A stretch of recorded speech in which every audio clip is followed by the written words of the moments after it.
Welcome to Universe of Love and Anime, where love stories are told with all your heart.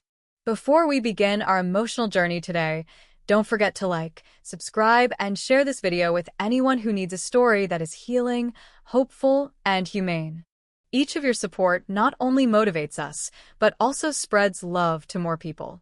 Thank you for choosing to stop by Universe of Love and Anime, and now, let's listen to this heart-touching story. Growing Heart. After his first love died, Hudson spent 10 years resenting me. I tried everything to win his affection quietly, persistently, but no matter what I did, he just looked at me with cold disdain. "If you really want to make me happy," he once said without blinking, "then why don't you just die?" Those words pierced deeper than any knife.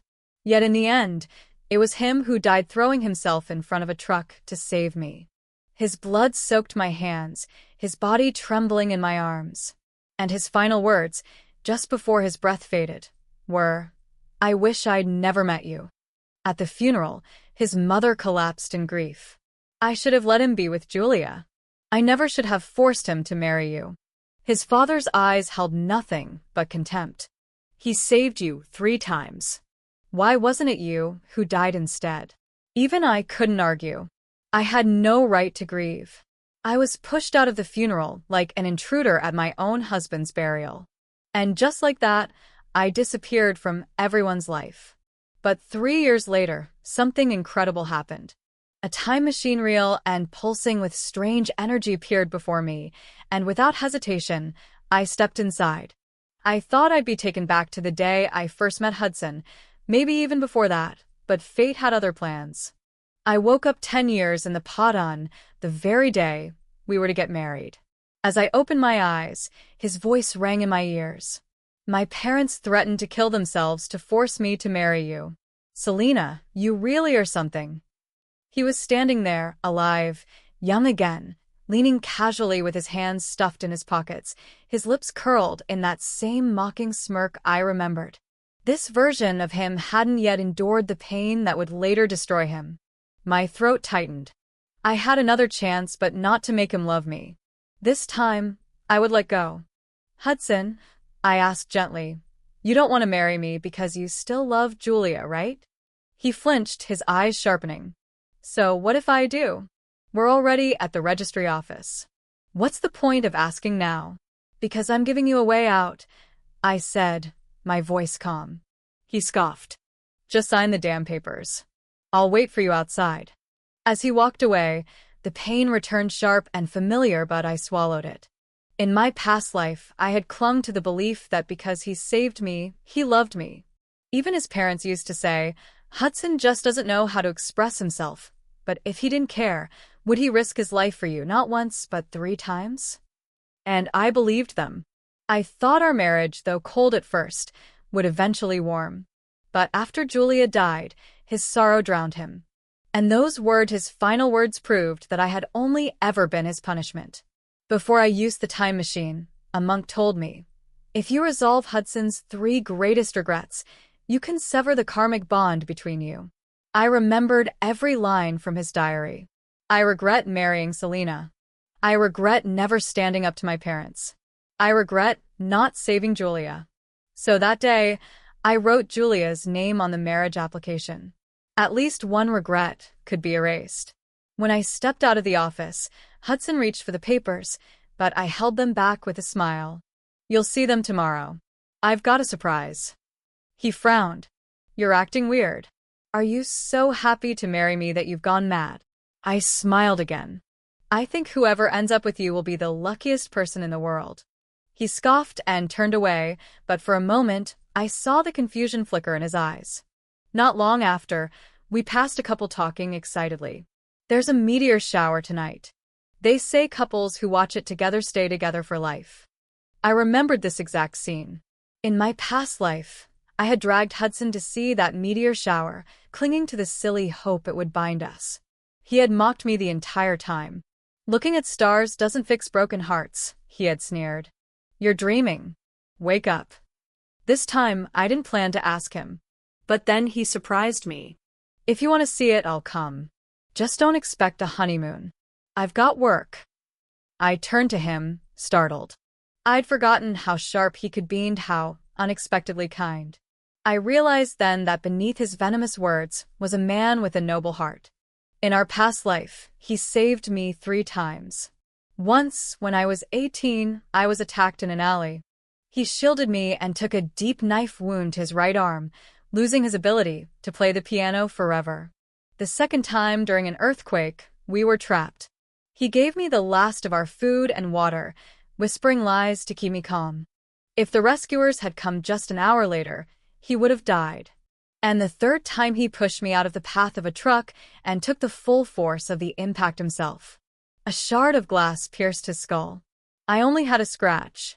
How can someone love like that and not feel anything?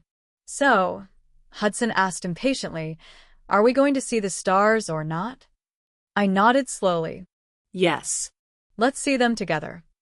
For a moment he relaxed, then flagged down a taxi. I'll drop you off first. I have something to do. Julia hurt her hand. I nodded again. Go. It's okay. He paused, surprised.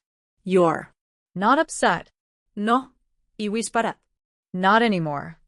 When Selena opened her eyes again, everything felt both familiar and new, like returning to a childhood home only to find the furniture rearranged. She was lying on her bed, the soft scent of lavender from her pillow filling her senses, but her heart was still racing with the weight of everything that had happened. The time machine was gone, as if it had never existed, but her memories remained vivid. Hudson's last words, Julia's accident, the blood donation, the quiet flight away from everything she once held dear. The karmic bond was broken, but something inside her remained tender, as if the past had left fingerprints on her soul. She stood up slowly, her limbs still aching slightly, and made her way to the window. Morning sunlight poured in, bright and golden, touching everything it met with warmth. She hadn't realized how much she missed this view: the quiet street below, the bakery's awning flapping gently in the wind, the old couple walking their dog just like every day. Life had moved on without her, but somehow she had returned just in time to catch up. Over the next few days, Selena tried to settle back into routine. She re-enrolled in university, choosing a different major, this time psychology, the same field she had once used to understand Hudson's trauma. But now, she wasn't doing it for anyone else. She was doing it for herself, for the younger version of her who had once felt small and powerless in the face of rejection, for the countless people like her who tried to love and were told they weren't enough.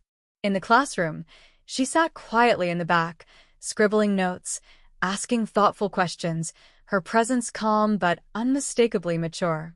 Her professors noticed. So did her classmates. There was something about her that made people trust her, an empathy that couldn't be taught, only lived. Outside of school, she began volunteering at a local center for trauma counseling, helping children who had seen too much too soon. Every time she sat across from a small trembling voice, she remembered the way Hudson looked before the truck hit, the weight of his body collapsing in her arms, the warmth of his blood that she could never forget. And with every story she heard, every tear she gently helped wipe away, a piece of her own heart stitched itself back together. Years passed. Selena grew into her skin like a tree finally finding good soil. Her clinic became known for its gentleness, its quiet magic, where children who refused to speak suddenly opened up, and adults found peace in her steady presence. She never talked about her past. Not publicly. Not even when reporters came by to write about her work. But those close to her colleagues, her small circle of friends, knew that she carried something deep, something powerful. "How do you understand people so well?" one of them asked her once. She had smiled. "Because once, someone didn't understand me at all. And I know how much that hurts." Despite her peaceful life, there were moments when the past crept in uninvited. A piano playing in a cafe would make her pause, wondering if Hudson ever found his way back to music. A meteor shower on the news would stir a bittersweet ache in her chest. She never searched for him, never contacted his family, but she hoped quietly, fiercely, that he was alive and well, living a life that finally belonged to him. One evening, While walking home through the park, Selena heard laughter from a group of children chasing each other around the swings. One of them tripped and fell, and before she could move, a man knelt down beside the child, checking his knee with practiced hands. His voice was calm, low, reassuring. "You're okay. Just a scratch." Selena froze. There was something achingly familiar about that voice. Her breath caught. The man stood up, turned slightly, and their eyes met across the fading light. It was Hudson. Older now. Softer somehow. The sharp edges of his features had mellowed, but his presence was just as striking. He stared at her, as if trying to convince himself she was real. "Selena," he said. She nodded. Neither of them moved for a long moment. The children continued playing around them, oblivious to the storm of emotion in the air. Finally, Hudson walked over, his steps slow, cautious. "I didn't think I'd ever see you again." "Neither did I." "You look happy." "I am." "You've changed." "So have you." He smiled, and it wasn't the smirk she remembered. It was gentle, full of unspoken stories. "I teach music now. Therapy sessions. Kids mostly. They're messy, but honest. That suits you." He looked away for a second, then back. "I wanted to find you. I didn't. Maybe I was afraid. Maybe I thought you wouldn't want to be found. You were right. I wasn't ready. But I'm not angry anymore." "I'm glad," he said. "You saved her, you know. Julia." She went on to become a writer. Married. 2 kids.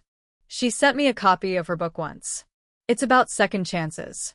Selena nodded, the corners of her lips lifting. "Fitting." Hudson reached into his coat pocket and pulled out a small folded paper. It was worn at the edges. "I found this in one of my old diaries." She took it, unfolded it. It was the first love letter she had written him, the one he never responded to. Her handwriting was messy, sincere, trembling with hope. "I couldn't read it back then," he said quietly. "Not really. But now I do. And I think you were brave." "I was foolish," she said with a soft laugh. No. Just early. They sat down on a bench beneath the trees. No expectations. No pressure. Just silence between 2 people who had finally learned to carry themselves. "Do you ever wonder," he said, "what would have happened if things had gone differently?" "Sometimes," she admitted. "But I don't think about what could have been. I'm too grateful for what is." "Would you ever let me buy you a coffee?" "As a friend," she asked. "As someone who once broke your heart, and now just wants to know who you've become." She considered this for a moment, then nodded. "I'd like that." The sun dipped below the horizon, and as they stood up, the sky blinked with the first hints of stars. No meteors this time. No magic. Just 2 people walking slowly into a future that didn't need to be rewritten. Only lived. As soon as Hudson stepped through the front door, the air in the house felt wrong, tense, quiet, almost too still, like the silence before a storm. His mother stood at the foot of the stairs, wringing her hands, while his father sat on the couch, his face pale and drawn. The moment they saw Hudson, their eyes lit up, but that flicker of hope was quickly replaced by fear. "Hudson," his mother called out, rushing to him. "Where's Selena? We heard there was an accident, was it true?" Hudson tried to speak, but his throat was dry. She's. "Okay. It was a misunderstanding. Someone else with the same name." His mother nearly collapsed in relief. His father exhaled, then frowned. "Then why aren't you with her?" "She's probably scared out of her mind." Hudson didn't answer. He wasn't sure how to explain the hollow fear that still clung to his chest. He had run through every emotion in the past hour: shock, denial, despair, and now all that remained was a quiet urgency, a need to see her with his own eyes. "She went home?" he asked the assistant, who had just caught up, panting. "Yes, sir. She left quietly from the hospital around 20 minutes ago." Hudson didn't wait. He grabbed his coat and headed back out into the night, ignoring his parents' questions. The sky was cloudy now, the stars hidden. The warmth from earlier had faded into a restless chill. He reached her apartment quickly, barely remembering the drive. He knocked once, twice. No answer. He knocked again, harder. "Selena," he called out, pressing his ear to the door. Nothing. Panic returned, rising like a tide. He pulled out his phone and dialed her number. It rang twice. Then it picked up. Hudson. Her voice was soft, hesitant. "Where are you?" he asked quickly. "I'm on the rooftop," she replied after a pause. "I just needed some air." He sprinted up the stairs two at a time, bursting onto the rooftop just as she turned to look at him. The wind tossed her hair gently, and the dim city lights framed her silhouette in silver. She looked so peaceful, yet so far away. "You scared the hell out of me," he blurted out. "Why didn't you tell anyone where you were going?" She smiled faintly. "I didn't think it mattered." "It does," he said, stepping closer. "To me, it does." Selena didn't move. I'm sorry. "I didn't mean to disappear. I just needed space to think." "Think about what?" "About everything," she said, hugging her arms. "About how I've been holding on to something that was never mine to begin with." Hudson frowned.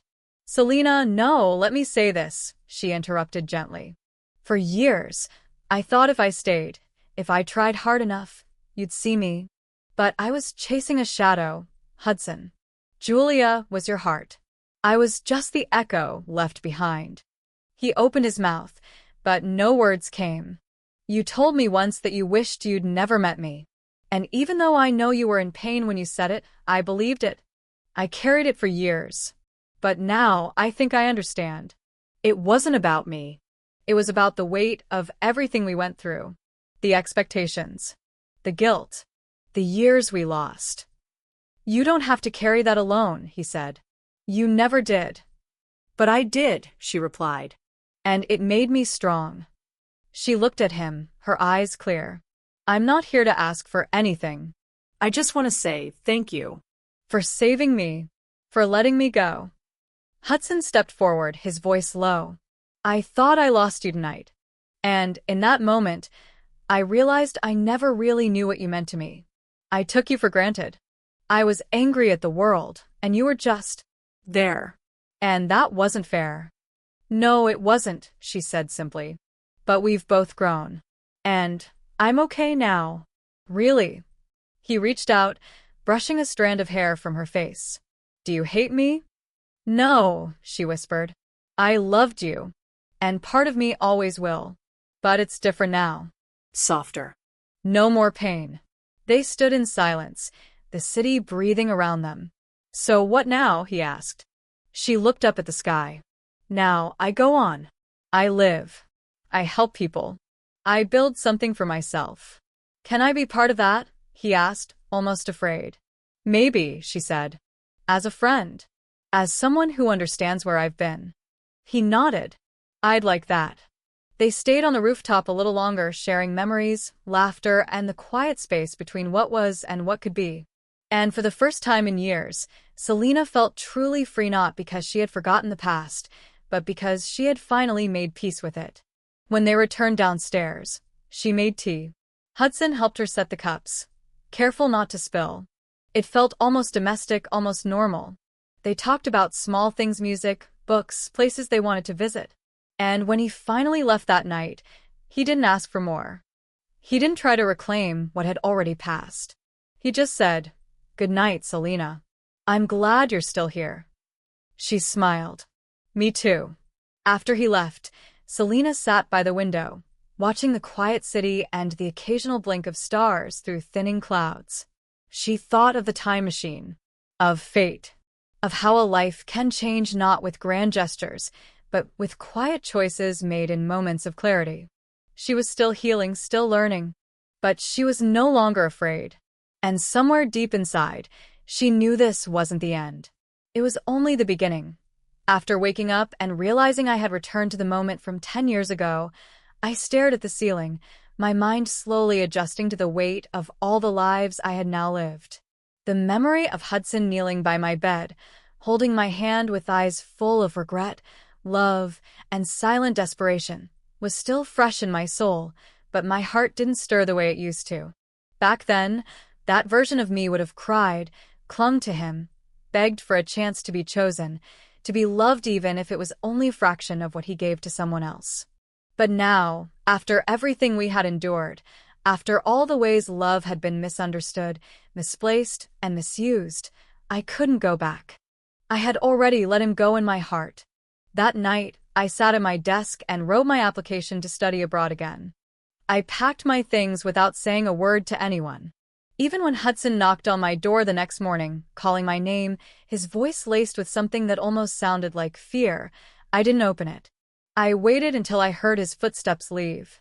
Then I left too. I took a flight to a small city in Europe where no one knew me, where the rain fell gently and the streets smelled of old books and roasted chestnuts. I rented a modest room near a library and started attending lectures. Psychology, again. But this time, I wasn't studying to understand him. I was studying to understand myself. In that peaceful city, I stopped being someone's shadow. I was just Selena. I wore long coats in winter, drank strong coffee in the morning, and walked by the river in the evenings. I volunteered at a clinic for trauma patients, mostly children, and in their eyes, I saw pieces of my old self quiet, unsure, desperate to be seen. I held their hands, listened to their silences, and over time, they spoke. So did I. I made friends, real ones, not because of status, not because of family ties or expectations, but because we laughed at the same jokes and sat beside each other when the days were too heavy. Life wasn't magical. It was slow, fragile, and healing. But it was mine. I had no idea what Hudson was doing. I didn't check. I didn't ask. But sometimes, when the wind was cold and I passed a piano shop, I thought of him. I remembered his dreams, the way he used to sit alone under the stars even when he claimed he didn't believe in wishes. I wondered if he ever looked for me. If he ever found that letter I left on the table that said, "Please don't wait. Go live your life." Years passed. I published a small paper on emotional resilience in children, and it was well received. I was invited to speak at conferences, and one summer, I was offered a teaching position in another city, bigger, louder, closer to where I once left everything behind. I hesitated at first, but something inside me said, "You've healed. It's okay to go back." So I returned, not to the same house, not to the same people, but to a version of home where I could walk the streets without feeling like a ghost. I opened a small therapy center with 2 friends, and we named it Lighthouse. A place where no one was expected to shine, only to be found. On the opening day, while I was arranging a stack of storybooks for the reading room, a familiar voice startled me. "I thought you might be here." I turned, and there he was. Hudson. Older, steadier, his eyes softer than I remembered. He looked tired but not broken. "Not anymore." "How did you find me?" I asked, not unkindly. "I didn't," he said. "I found the letter last year. It took me a while to accept what you asked of me. But then I started following your work." Quietly. Respectfully. When I saw the name Lighthouse in the article, I knew it had to be you. I didn't know what to say, so I just smiled and offered him a cup of tea. He sat across from me, the table small and round, just like the ones in cafes where people whispered secrets. "You look well," he said. "So do you," I replied. "I teach now," he said. "Music. Kids mostly. Some adults too. It's messy, but I like it." "I'm glad," I said. And I meant it. "Do you still play?" "Sometimes. When I forget to be afraid." Silence lingered between us, but it wasn't awkward. It was peaceful. "You were right to leave," he said after a while. "Back then, I was drowning in everything, me parents, expectations, grief. I didn't see what I had until it was too late." "It's never too late to live," I said softly. "That's what I've learned." He nodded. "Would you mind if I stayed in touch?" No pressure. No expectations. Just as someone who finally sees you clearly. I looked into his eyes and saw no regret, no lingering love that demanded anything in return. Just understanding. Growth. Peace. "I'd like that," I said. And so he left. And sometimes he came back. Not to hold me, not to reclaim something broken, but to walk beside me. On some afternoons, he'd bring coffee and sit with the children, playing gentle songs on a borrowed guitar. On other days, he just came to talk, to share ideas, to be part of something good. And I let him, because people do change. And sometimes, letting go is not the end of love, it's the beginning of something deeper, quieter, and more lasting. Not every story ends with a kiss under the stars. Some stories end with two people finding themselves, healing, and building something new, not as lovers, but as companions who once shared a difficult road and chose peace instead of pride. And maybe, just maybe, that's the greatest kind of love there is. That I didn't say anything at first. The weight of his words lingered in the air between us, like a fragile thread. "You're the most important person to me." It echoed in my chest louder than any applause, deeper than any confession. I took a sip of coffee just to steady my breath, though it did little to stop the storm inside me. "You shouldn't have done that," I said eventually, my voice quiet. "Selena," he replied, leaning forward slightly, "I know what I'm doing. And I know how hard you've worked. You deserve to be there. The Institute should be begging you to join, not excluding you for something as arbitrary as age." I looked at him, then really looked. He was no longer the boy who mocked me, the one who once spat cruel words without understanding their weight. His face carried the calm of someone who had suffered, learned, and softened. There were faint lines near his eyes now, not from age but from living, from caring. "It wasn't your decision to make," I said, not unkindly. "It was mine." He didn't argue. He simply nodded, accepting the boundary I had drawn. But something in his expression told me he would do it again in a heartbeat. That night, I couldn't sleep. I lay awake thinking about all the times Hudson had silently stepped in these past 10 years, not as a lover, not as someone asking for anything in return, but as someone who quietly watched over me, protecting from the shadows. The scholarship that came through at just the right time.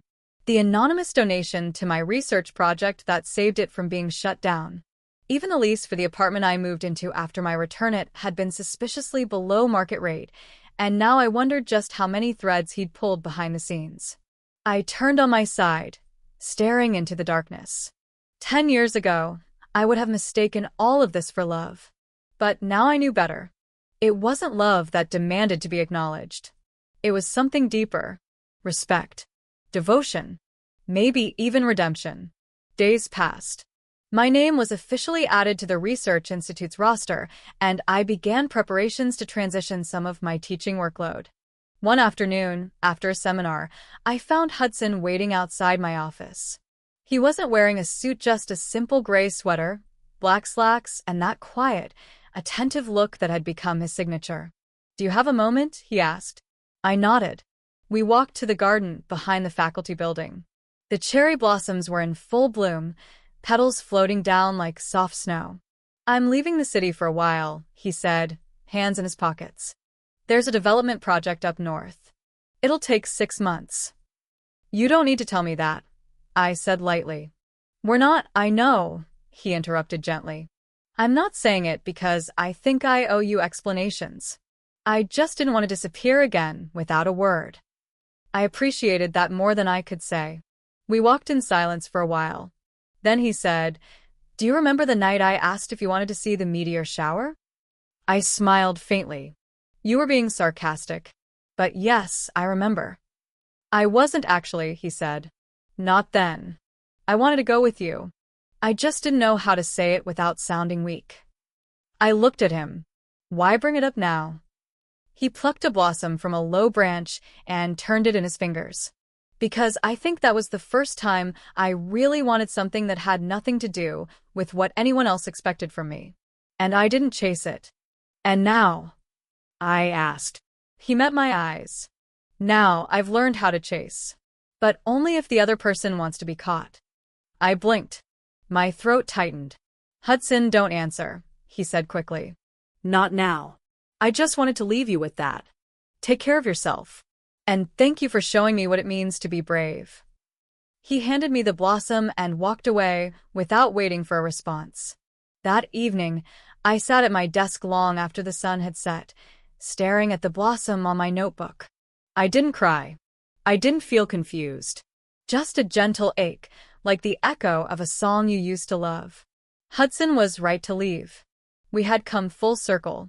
And maybe, in some other timeline, we would have sat under those stars together. But this life, this version of us was about becoming whole on our own. Months passed. The Research Institute work was challenging, fulfilling. I met scholars from around the world, formed connections, contributed to projects that mattered. Yet whenever I walked through campus and saw couples walking hand in hand, I thought of Hudson. One afternoon, my phone buzzed. A message. It was from him. Hey. Just got back in town. There's a small observatory event this weekend. You once said you never saw the meteor shower. Want to try again? No pressure. I stared at the message for a long time. Then I typed, yes. Let's try again. That weekend, we met at the edge of the observatory lawn. He had brought a thermos of warm tea and 2 folding chairs. We sat side by side, not touching, not speaking too much. The stars began to appear one by one. Then a streak of light darted across the sky. Then another. And another. Make a wish, he whispered. I didn't close my eyes. I didn't need to. I already had everything I wished for: clarity, peace, and someone who had walked beside me long enough to see me fully. Maybe it wasn't love in the way stories described, but it was something honest. And maybe, just maybe, that was enough to begin something new. Hudson's voice was soft when he said it, almost as if afraid that the weight of the moment would crush the delicate intention behind his words. I saw you liked a picture of a flower field online, so I arranged something special for night. A surprise. I thought you'd enjoy it. But before he could say more, Selena gently interrupted, her voice calm and measured, yet carrying a finality that stopped his heart cold. He noticed the shift instantly, the way her tone lacked any spark of anticipation, and his confidence began to waver. Don't you like flower fields? He asked, quickly backpedaling. If you don't, that's okay. I'll change it. Do you prefer fireworks? Water fountains? Something else? He was rambling now, clearly nervous, trying to find a way back into her comfort, into her favor. The way he looked at her, cautious, uncertain, hopeful, was painfully familiar. It mirrored the way she had once looked at him in another life, a girl filled with silent longing, chasing shadows with trembling hands. But this time, the roles were reversed, and she saw herself reflected in his vulnerability. You don't have to do all of this for me, she said gently, not unkindly. It's beautiful, but unnecessary. We're not going to be a couple. Not now. Not ever. Hudson's eyes dropped to the floor, a flicker of hurt crossing his face, but he straightened his back, stubborn pride still lingering in his voice. You used to love me, he said quietly. You loved me so much. I was the one who didn't appreciate it. But I can't accept this, Selena. You don't just stop loving someone overnight. How can you look at me and tell me you feel absolutely nothing? He stepped closer, his hands resting gently on her shoulders, his eyes searching hers with desperation and disbelief. Look at me. Tell me to my face. Do you really feel nothing at all anymore? She closed her eyes slowly, bracing herself against the weight of his question. I really don't, she whispered. Her words were steady, but her heart trembled with the quiet sadness of farewell. That little bit of love that might still be there, it's not enough. It's not strong enough to walk the rest of life with you. She opened her eyes and met his gaze with unflinching clarity. That intense, sincere love I once gave you, it burned out over 10 years of a marriage that never gave back. 10 years of hoping, waiting, breaking, and rebuilding myself alone. I'm sorry. Truly. But we have no chance left.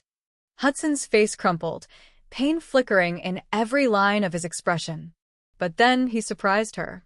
He forced a small smile, one that was more bittersweet than defeated. It's all right, he said quietly. If I can't be your lover, I'll be your brother. Loving you from that place is still a kind of happiness for me. Selena didn't reply. There was nothing else that needed to be said. His acceptance, no matter how reluctant, marked the closure of something that had once consumed them both. As the moment dissolved into silence, the memory of his mother's voice drew Selena back to the present.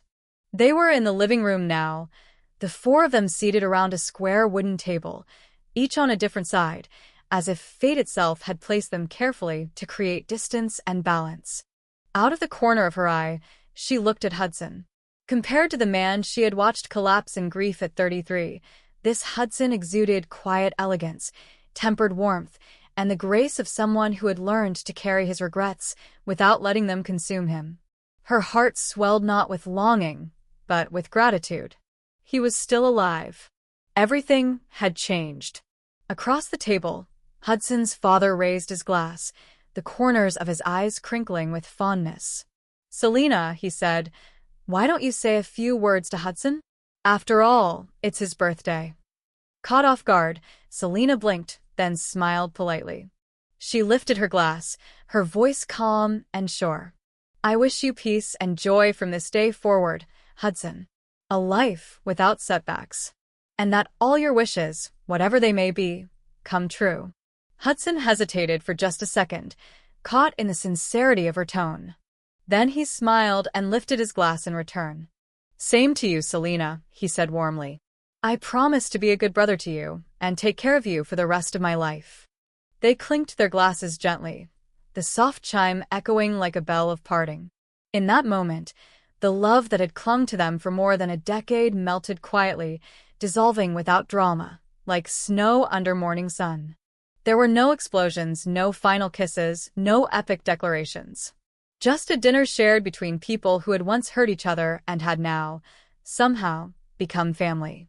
The conversation drifted toward lighter topics: Hudson's upcoming project, his father's new hobby in gardening, his mother's plans to take a ceramics class. Laughter filled the room, effortless and sincere, and the air around them warmed with comfort and familiarity. The three karmic knots: regret, resentment, and unreleased love had finally been untied, and with them, the heavy burden Selena had carried for years slipped from her shoulders. Later that night, as she lay in bed, Selena stared at the ceiling, her heart finally still. She thought of the girl she had once been, desperate for love, always waiting, always hoping. She thought of the woman she had become, self-sufficient, healed, whole. The journey had not been easy. There were days she had wanted to give up, moments she thought she would drown in sorrow. But through it all, she had found her own way, carved her own path, chosen her own peace. And now, as sleep began to take her, she whispered into the darkness, a soft benediction, not for him, not for the past, but for herself. From now on, may life be peaceful, safe, and full of joy. Yeah. And just like that, the story of Selena and Hudson comes to a gentle close, not with grand gestures, but with quiet understanding, healing, and a love that transformed into something deeper than romance: peace. If this ending brought you comfort, if it reminded you that some endings are beginnings in disguise, then thank you for staying until the very last word. At Universe of Love and Anime, we believe that every story carries a lesson, and today's story reminds us that letting go is sometimes the most powerful form of love. If you felt moved by Selena's journey, please don't forget to like this video, subscribe to our channel for more soulful love stories, and share it with someone who needs a little hope today. We're deeply grateful to have you with us, and we can't wait to share the next story with you. Until then, stay kind, stay hopeful, and keep